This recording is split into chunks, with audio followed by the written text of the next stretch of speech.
Halo saudara, apa kabar Anda hari ini? Semoga dalam keadaan baik. Saudara, dari sebuah kota yang pernah diguncang gempa dan juga tsunami, Kota Palu kini berubah wajahnya. Selama 5 tahun terakhir, pemulihan berjalan dengan begitu cepat dan juga pembangunan berjalan dengan langkah-langkah yang terukur dan juga pertumbuhan ekonomi yang kembali melesat. Nah, dengan mengusung semangat berkelanjutan, akseleratif, inovatif dan juga kolaboratif, Kota Palu kini siap bertransformasi di bawah kepemimpinan wali kota yang terpilih untuk kedua kalinya dalam periode ini.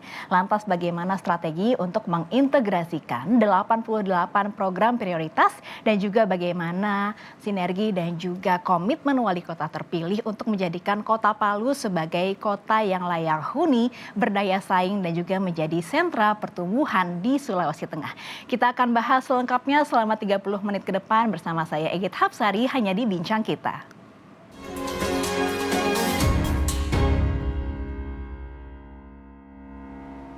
Baik saudara, untuk membahasnya saya sudah kedatangan tamu istimewa di studio Kompas TV, yakni Wali Kota Palu, Bapak Hadianto Rashid. Apa kabar Bapak? Alhamdulillah baik. Baik dan juga sehat ya. Pertama-tama saya boleh ucapkan selamat dulu ya atas terpilihnya Bapak kembali menjadi Wali Kota Palu. Terima kasih banyak. Periode kedua, luar biasa sekali ya. Bagaimana perasaannya Pak menerima kembali kepercayaan dan juga amanah dari warga Palu? Ya, pertama tentunya bersyukur gitu bahwa saya masih diberikan kesempatan oleh masyarakat Kota Palu untuk melanjutkan apa yang menjadi cita-cita gitu ya, yang cita-cita itu kemudian dibungkus dalam program-program kerja yang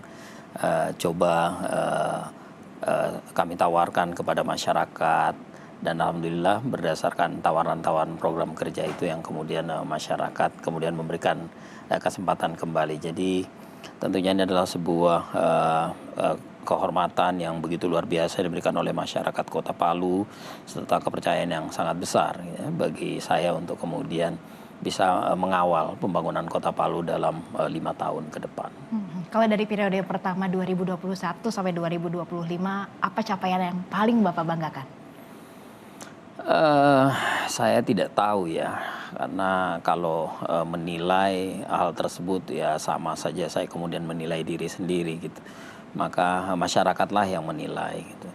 Tapi saya bersyukur bahwa masyarakat cukup menerima ya perubahan-perubahan saat ini yang terjadi di Kota Palu dan memberikan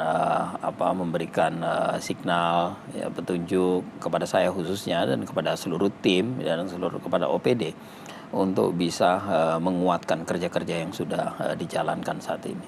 Baik, ini periode yang kedua, mungkin ada visi misi yang berbedakah dari periode sebelumnya dan bagaimana dari Pak Hadi sendiri untuk mengintegrasikan visi misi di periode ini dengan periode sebelumnya, Pak? Jadi tadi Mbak Egit sudah sampaikan tadi gitu ya, bahwa apa upaya yang kita lakukan untuk mensinergikan program di periode pertama dan periode kedua. Jadi strategi yang kita lakukan adalah bagaimana kita semakin menguatkan gerak kerja kita semakin lebih cepat ya, dengan semangat yang akseleratif gitu ya. Kemudian bagaimana juga mengembangkan kerja-kerja yang sudah ada untuk semakin berkembang dengan baik ya, lewat upaya yang inovatif yang akan dilakukan, dan semakin mengetahui bahwa keberhasilan yang tercapai hari ini tidak lepas dari kerja keras, kerjasama semua pihak khususnya masyarakat Kota Palu. Oleh karena itu kami mengusung tema kerja yang kolaboratif ya. Berharap bahwa dengan 3 strategi yang akseleratif, inovatif dan kolaboratif ini, 88 program kerja yang kita jadikan sebagai program kerja di periode pertama dan periode kedua ini ya, moga-moga insya Allah bisa kita jalankan dengan sebaik-baiknya. Ini kan berarti 88, 35 ditambah 53 ya, periode yang kedua ini ya. Betul. Nah, untuk periode sekarang mengusung semangat tadi berkelanjutan, akseleratif, inovatif dan juga kolaboratif. Ini catchy dan kekinian sekali ya Pak, menarik sekali ini semangatnya. Lantas bagaimana untuk memastikan bahwa visi misi yang tertuang dalam semangat ini juga berjalan sebagaimana mestinya? Iya, kita kan memiliki tadi sebutkan ada 35 program yang akan menjadi indikator dari kerja-kerja yang akseleratif dan kemudian inovatif dan kolaboratif tadi. 35 ditambah dengan program kerja yang sudah berjalan 53. Nah, maka kemudian semuanya jadi 88. Betul. Semua ini akan menjadi alat ukur dan ketika program-program ini berjalan, maka ini yang kemudian menjadi ukuran gitu bahwa program yang kita usung itu berjalan. Dan tentunya berharap bahwa program-program ini betul-betul bisa ditargetkan sesuai dengan in time ya, sesuai dengan in time yang telah ditargetkan gitu. Karena ya periode kedua ini walaupun lebih panjang dibandingkan periode sebelumnya, tetapi tetap saja sama gitu bahwa masa jabatan sangat singkat ya. Oleh karenanya ya kita harus bergerak cepat, kemudian inovatif dan kolaboratif. Dan melanjutkan apa yang sudah Betul baik sekali. di periode sebelumnya ya Pak ya. Pak, kalau kita boleh flashback di tahun 2018, lalu diguncang gempa, tsunami, bahkan likuifaksi. Kemudian di tahun 2020 juga kembali didera pandemi COVID-19. Tapi sekarang kalau kita lihat ini Palu pertumbuhan ekonominya begitu cepat. Apa yang Bapak lakukan dan strateginya sehingga bisa secepat itu pemulihannya Pak? Tentunya kita terus gitu ya memantau gitu variabel-variabel yang berhubungan dengan pertumbuhan ekonomi, menjaga stabilitas yang ada. Ya semua variabel itu harus diperhatikan untuk memastikan bahwa ini bisa terjaga sehingga mampu mendorong. Di samping itu juga memperhatikan kebijakan-kebijakan yang betul-betul ikut mendorong gitu, ikut mendorong pertumbuhan yang ada.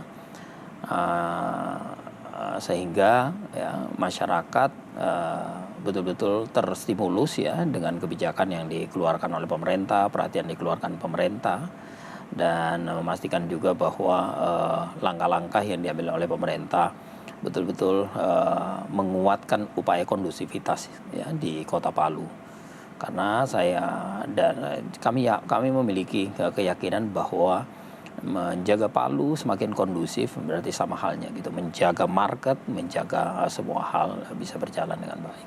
Dan ini akan dijalankan di periode ini ya. Ini luar biasa sekali bagaimana luka dan juga ujian di masa lalu, bencana dan juga pandemi ini ternyata bisa menumbuhkan harapan di bawah kepemimpinan Bapak ya. Alhamdulillah. Nah, nanti kita akan ngobrol-ngobrol lagi bagaimana strategi Bapak di periode sebelumnya dan periode selanjutnya. Tapi usai jeda berikut tetap di Bincang Kita.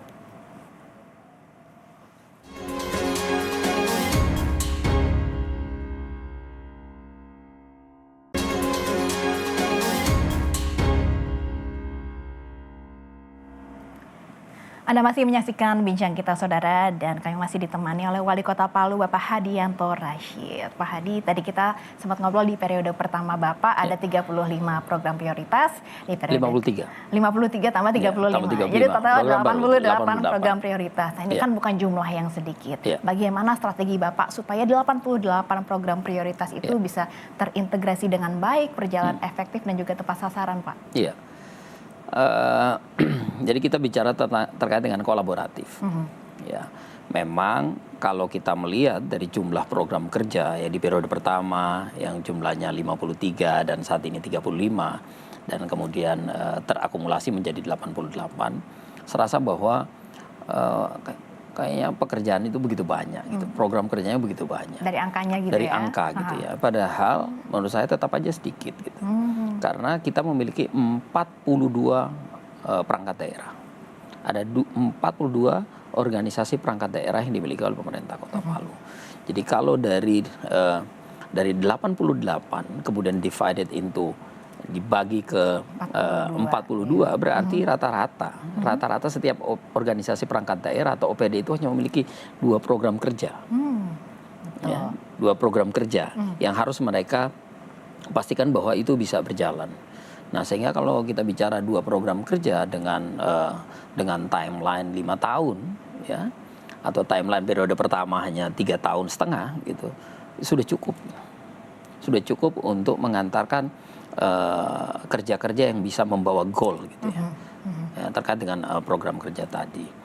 Nah, sehingga menurut saya bahwa program ini juga masih bisa capai, dan juga program kerja ini juga masih merupakan program kerja yang terukur yang masih link ya dengan program kerja pemerintah pusat gitu ya.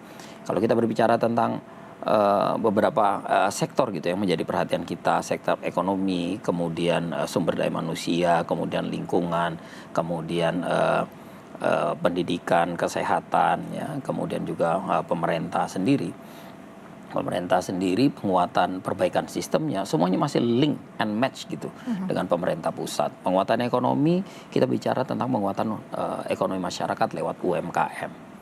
Kemudian masalah mengenai kesehatan, pelayanan kesehatan lewat BPJS Kesehatan, pelayanan kesehatan yang lain untuk memastikan bahwa masyarakat.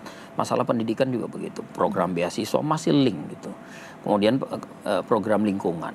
Program lingkungan bagaimana kita mendorong pengelolaan lingkungan yang semakin baik, pengelolaan sampah yang semakin baik, kemudian memperhatikan hal-hal yang berhubungan dengan misalnya climate change dan lain sebagainya. Semua masih link. Kemudian terkait dengan pemerintah, bagaimana mendorong pemerintah juga semakin akuntabel, ya, semakin transparan, kemudian pelayanan juga semakin cepat, semua masih link gitu. Sehingga bahwa program-program yang kita usung, yang kita masukkan ini sebenarnya ingin mengingatkan bahwa seluruh perangkat daerah yang ada ini, bahwa inilah tugas mereka yang harus mereka ingat kembali, ya, yang kemudian harus mereka kuatkan kembali, dan kemudian pastikan bahwa itu betul-betul dilaksanakan oleh semua perangkat daerah dengan baik. Jadi kolaboratif ini bukan hanya semangat, tapi juga mindset yang harus diemban perangkat daerah ya Bapak. Bukan cuma 88 ya, jangan lihat 88-nya, tapi dibagi 42. Bagi 42. Dan jika dipikul bersama dan pikul kolaborasi, bersama, betul. Possible. Nah, contoh misalnya di tahun ini kita memiliki salah satu program, contohnya misalnya sekolah khusus keluarga. Nah, sekolah khusus keluarga ini adalah sekolah yang disiapkan oleh pemerintah dalam memberikan advokasi kepada keluarga, ya, kemudian bisa mengasistensi keluarga agar kemudian keluarga bisa mendapatkan pemahaman serta pengetahuan yang dalam terkait dengan beberapa hal. Contoh masalah mengenai kesehatan. Nah, di sekolah khusus keluarga, jadi bukan hanya satu organisasi perangkat daerah saja yang akan mengawal. Bukan hanya kalau kita ngomong sekolah berarti kan dinas pendidikan gitu. Betul. Ya. Ini ada dinas kesehatan masuk di sana. Bagaimana memberikan edukasi pendampingan terkait masalah kesehatan. Bagaimana membangun rumah yang sehat, keluarga yang sehat. Kemudian di pendidikan, bagaimana pemahaman terkait dengan penguatan pendidikan yang harus dipenuhi, yang harus bisa diterima, dan kemudian hak-hak yang bisa didapatkan oleh keluarga. Penguatan UMKM, bagaimana mendorong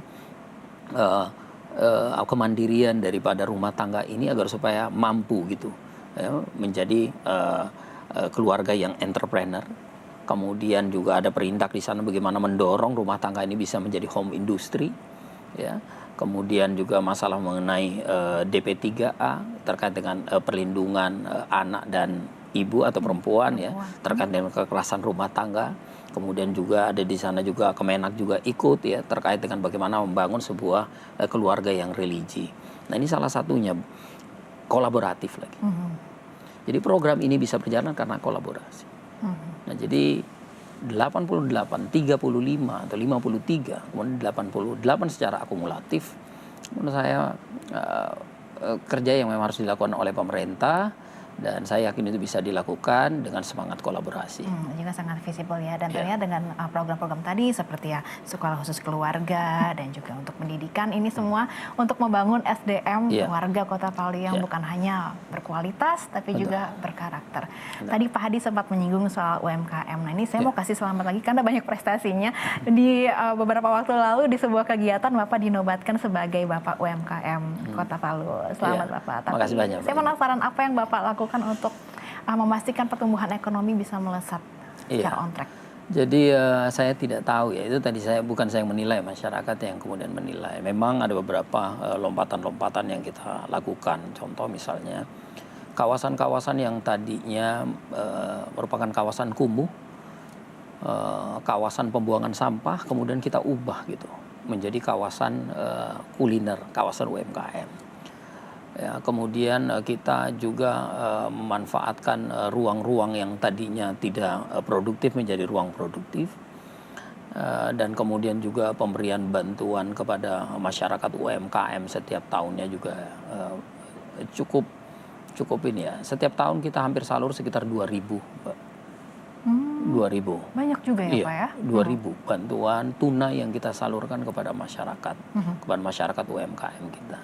Dan terus kita mendorong penguatan UMKM di Kota Palu. Apalagi Palu merupakan kota jasa. Kota Ya. jasa.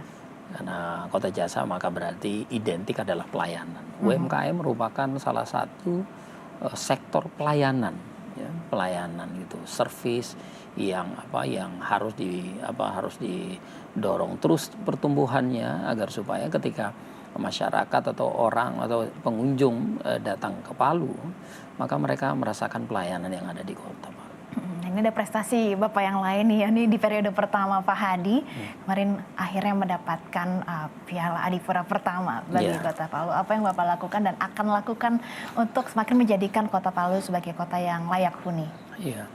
Jadi alhamdulillah di tahun 2023 kami mendapatkan Piala Adipura untuk kali pertamanya. Tapi tahun 2024 dikarenakan proses politik dan dan sebagainya, kami untuk untuk pengumuman ya terkait dengan penghargaan Adipura juga belum dirilis oleh pemerintah. Tetapi sesungguhnya target kita Adipura itu bukan karena semangatnya untuk mendapatkan piala Adipuranya. Tetapi semangatnya adalah bahwa Kota Palu harus bisa menjadi kota yang ramah lingkungan. Harus kota yang betul-betul memiliki standar lingkungan yang benar. Dan Adipura bagi kami merupakan standar itu. Standar itu. Dan alhamdulillah di 2019-2020 Palu merupakan salah satu kota terjorok di Indonesia. Di tahun 2022 kami mengeluarkan itu dan kemudian di 2023 mendapatkan Adipura. Nah, apa terus yang akan dilakukan oleh pemerintah Kota Palu dan masyarakat Kota Palu? Yang dilakukan oleh kami adalah tetap menjaga standar. Menjaga standar pengelolaan lingkungan. Palu adalah kota yang ramah lingkungan dan betul-betul harus memperhatikan lingkungan dengan sebaik-baiknya. Dan kita sangat strict dalam hal ini ya kalau kata masyarakat saya, Pak Wali kalau urusan ini galak. Harusnya memang bagus sebagai presiden harusnya seperti itu ya, Pak. Galak Galaknya gimana tuh, Pak? Galaknya kalau kotor sedikit didenda. Memang harus disiplin itu ya, baik. Jadi sampai saya itu dijuluki wali kota denda. Ini dalam artian yang tegas yang baik iya, ya. karena sedikit-sedikit ngasih denda, sedikit-sedikit denda. Tapi menarik sekali bahwa Piala Adipura ini bukan sebagai tujuan akhir, tapi justru sebagai motivasi untuk terus berprestasi dan juga menjadikan Kota Palu yang layak huni. Nanti kita akan gali lagi prestasi apa yang akan dicapai kira-kira di periode kedua. Usai jeda berikut tetap di Bincang Kita.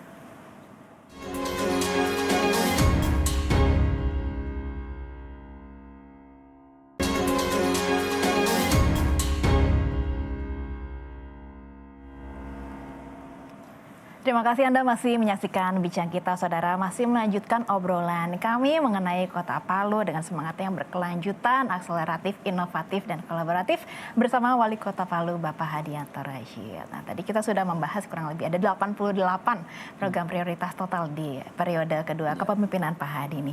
Bukan hanya ekonomi, jaminan sosial, pendidikan, tapi juga ada reformasi birokrasi dan tata kelola pemerintahan. Apa strateginya untuk sektor ini, Pak?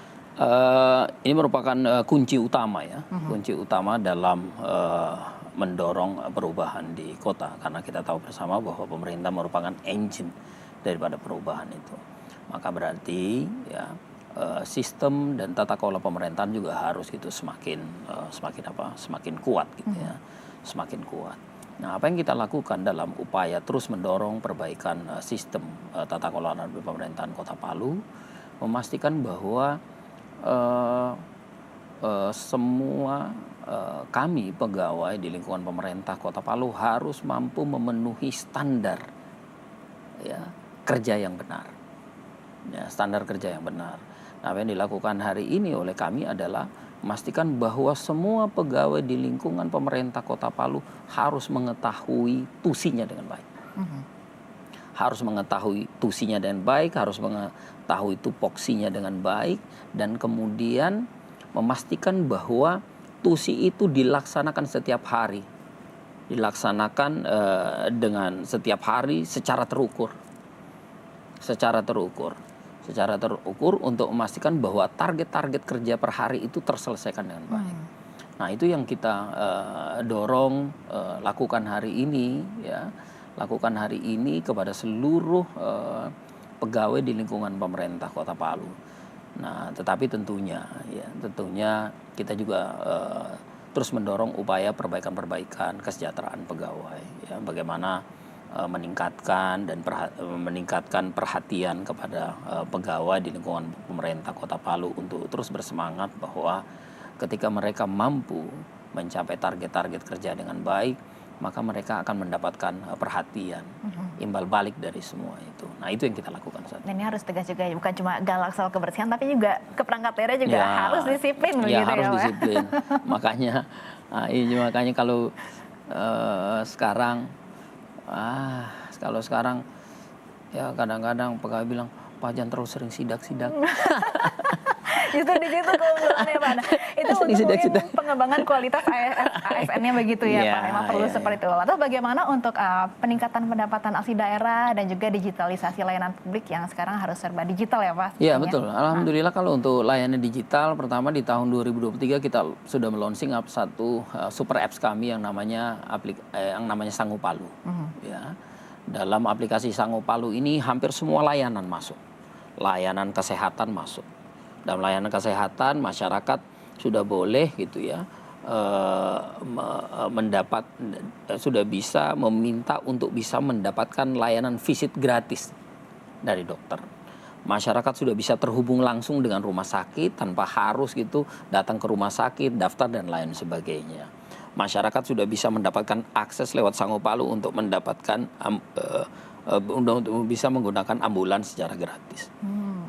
Ya, kemudian layanan aduan masyarakat di Sango Palu sudah ini, bantuan modal usaha, kemudian bantuan beasiswa, kemudian bantuan bedah rumah, ya, semua sudah bisa diakses di Sango Palu. Bahkan Sango Palu juga kami sudah develop untuk kemudian sudah bisa juga masuk dalam segmen marketplace. Ya, marketplace memastikan bahwa UMKM yang masuk dalam binaan pemerintah Kota Palu itu sudah bisa gitu, sudah bisa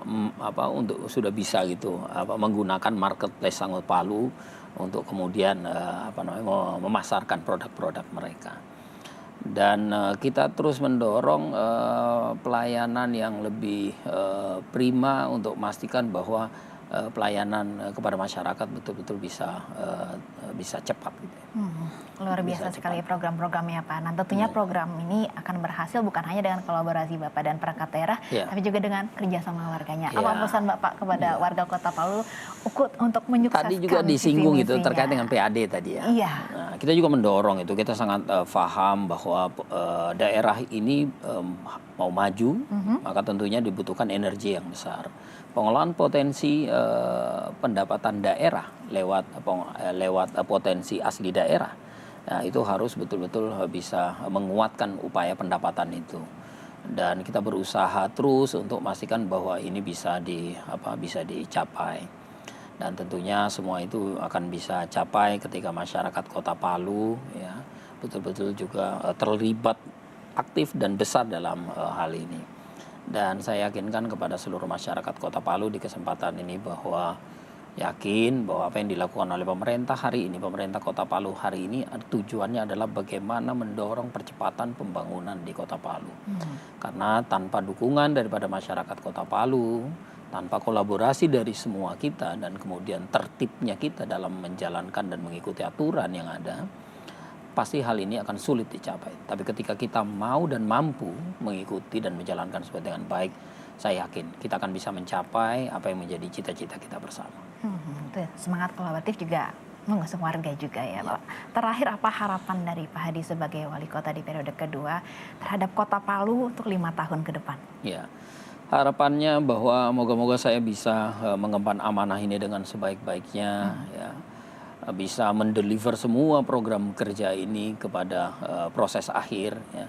Proses akhirnya adalah pencapaian dan penyelesaian dari semua program kerja yang sudah menjadi program, ya, menjadi misi yang akan kami tuntaskan. Dan saya berharap moga-moga juga dalam waktu 4 tahun ke depan ini, insya Allah kita akan bisa melakukan lompatan-lompatan yang besar, sehingga bisa membawa Kota Palu semakin berubah dan ya semakin dicintai oleh masyarakat Kota Palu. Amin. Nah, terima kasih obrolan kita hari ini Terima kasih sangat banyak, Mbak inspiratif dan menumbuhkan optimisme bahwa ternyata dari luka bisa tumbuh harapan Amin, seperti yang alhamdulillah. dialami warga Kota Palu. Semoga berhasil dan juga sukses dengan program prioritasnya. Amin. Makasih, dan Mbak Git. nyatanya dengan visi misi yang berkelanjutan dan juga langkah yang nyata, Kota Palu siap untuk bertransformasi menjadi arah yang lebih maju. Terima kasih atas kebersamaan Anda selama 30 menit ini di Bincang Kita. Sampai jumpa, saya Git Hapsari pamit undur diri.